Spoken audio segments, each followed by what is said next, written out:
मुंबई की संकरी गलियों में हर सुबह एक पुराना खड़खड़ाता ऑटो रिक्शा निकलता था। उसे चलाता था 45 वर्षीय रामू।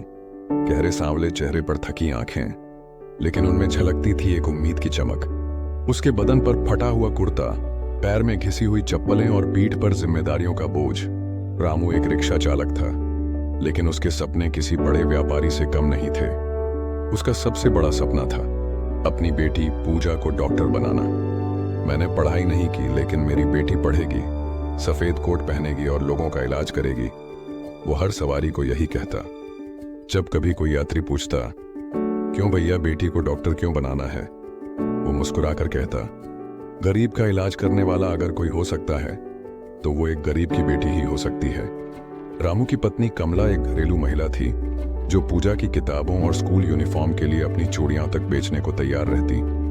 पूजा पढ़ाई में बहुत तेज थी, हर क्लास में अव्वल आती, लेकिन मुश्किलें कहाँ कम होती हैं। स्कूल की फीस, कोचिंग क्लासेस, किताबें, यूनिफॉर्म, हर चीज एक पहाड़ बन जाती। रामू दिन में 14-15 घंटे ऑटो चलाता, बारिश में भीगते हुए, गर्मी में पसीना बहाते हुए, और कभी कभी भूखा रहकर भी वो पूजा की फीस समय पर भरता। एक दिन पूजा ने देखा पिता की हथेली पर छाले पड़ चुके हैं। बाबा, आप इतना काम मत कीजिए, मैं नौकरी कर लूंगी। रामू ने धीरे से कहा, बिटिया, रिक्शा चला सकता हूं, भीख मांग लूंगा, पर तुझे तेरे सपने से दूर नहीं जाने दूं। 12वीं बोर्ड परीक्षा में पूजा ने 92% अंक लाए। रामू की आंखें भर आईं। उसने पूरे मोहल्ले में मिठाई बांटी और उस दिन रिक्शा चलाना बंद कर दिया। आज नहीं चलाऊंगा, आज मेरी बिटिया ने मेरा सपना जिया है, उसने गर्व से कहा। लेकिन असली लड़ाई अब शुरू हुई। मेडिकल एंट्रेंस परीक्षा की तैयारी करनी थी, नीट। पूजा को एक अच्छे कोचिंग सेंटर में दाखिला चाहिए था। फीस लाखों में थी। रामू ने अपने ऑटो को गिरवी रख दिया, एक पुराना हाथ गाड़ी टांगा खरीदा और उसी से सवारियां ढोने लगा। कमला ने अपनी मां की दी हुई आखिरी सोने की चेन बेच दी। बिटिया का भविष्य है, गहनों से ज्यादा जरूरी है, वो बोली। पूजा दिन रात पढ़ती रही और अंततः उसका चयन एक सरकारी मेडिकल कॉलेज में हो गया।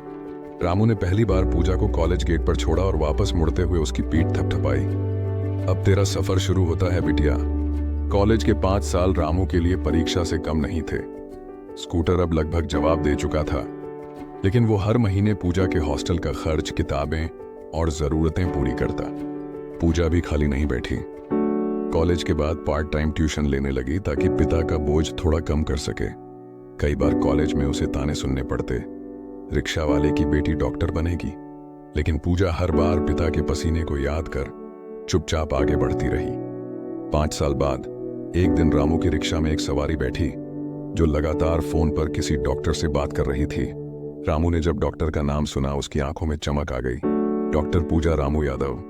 पूजा ने एक सरकारी अस्पताल में ज्वाइनिंग ली, जहां गरीब मरीजों का इलाज करती। हर बार जब कोई बूढ़ा आदमी बिना पैसे इलाज करवाता, पूजा के दिल में पिता की छवि उभर आती। रामू अब मोहल्ले में डॉक्टर के पापा के नाम से जाना जाता। कभी जिसने दिन रात रिक्शा चलाकर बेटी को पढ़ाया, अब वही हर गली में प्रेरणा बन चुका था। एक दिन स्थानीय टीवी चैनल ने पूजा और रामू की कहानी पर एक डॉक्यूमेंट्री बनाई। रिक्शा वाले की बेटी बनी डॉक्टर। रामू उस दिन अपनी पुरानी चप्पलें पहनकर इंटरव्यू में बैठा, लेकिन चेहरे पर चमक किसी हीरो से कम नहीं थी। रामू की कहानी सिर्फ एक पिता की नहीं है, ये उन लाखों माँ बाप की कहानी है जो अपनी औलाद के लिए दुनिया से लड़ जाते हैं। और पूजा की सफलता एक उदाहरण है कि परिस्थितियां चाहे जितनी भी कठिन क्यों ना हो, अगर जज्बा और मेहनत हो तो कोई सपना अधूरा नहीं रह सकता।